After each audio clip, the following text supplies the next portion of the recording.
একজন ফুড ব্লগারের মাসিক ইনকাম 10 লাখ টাকা।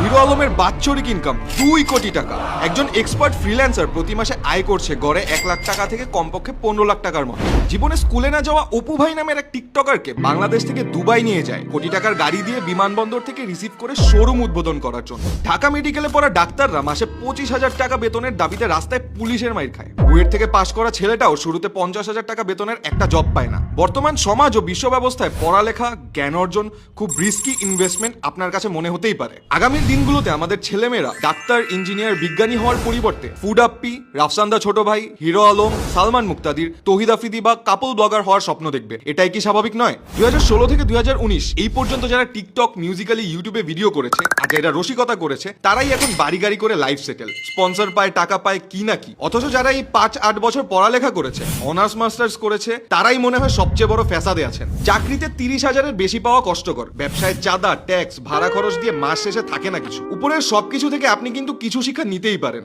সেটি হচ্ছে নিজের পায়ে দাঁড়ানোর চেষ্টা করা, শুধুমাত্র চাকরির প্রতি ডিপেন্ড না হওয়া, সাহস নিয়ে সামনের দিকে এগিয়ে চলা, অন্ধকার সরিয়ে আলোর দিকে পা বাড়ানো, নিজের স্বপ্নের দিকে এগিয়ে চলা। আর এই সবকিছুই করতে হলে যা করতে হবে সেটি হচ্ছে যে কোনো এক বা একাধিক স্কিল ডেভেলপ করে নিজের জীবনে অ্যাপ্লাই করা। আপনাকে 6 মাস ভূতের মতো আশেপাশে সবকিছু থেকে গায়েব হয়ে যেতে হবে। এই 6 মাস শুধু নিজেকে দিতে হবে, নিজের ক্যারিয়ারের জন্য স্যাক্রিফাইস করতে হবে, তাহলেই যে কোনো কিছু অর্জন করা সম্ভব। এই বর্তমান সময়ে গুগলে, ইউটিউবে সার্চ করলে হাজার হাজার টিউটোরিয়াল ভিডিও দেখে আপনি যে কোনো স্কিলে পারদর্শী হতে পারেন। যদি একান্তই আপনার একজন মেন্টর প্রয়োজন হয়, সাপোর্ট প্রয়োজন হয়, তাহলে যে কোনো ট্রাস্টেড ইনস্টিটিউট থেকে যে কোনো কোর্স করতেও ক্ষতি নেই। 9টা থেকে 5টার ধরাবাঁধা নিয়ম থেকে বের হয়ে বর্তমান সময়ে অনেকেই ফ্রিল্যান্সিংকে ফুল টাইম জব হিসেবে বেছে নিচ্ছে। তবে সময়ের সাথে সাথে এখানেও কিন্তু প্রচুর কম্পিটিশন বাড়ছে। তবে কাজের ক্ষেত্র ব্যাপক হয়, এখানে সফল হওয়ার সম্ভাবনাও বেশি থাকে। নিজের পরিশ্রম আর সঠিক গাইডলাইন পেলে তবেই সফলতা লাভ করা সম্ভব। আপনি কি একজন সফল উদ্যোক্তা বা ফ্রিল্যান্সার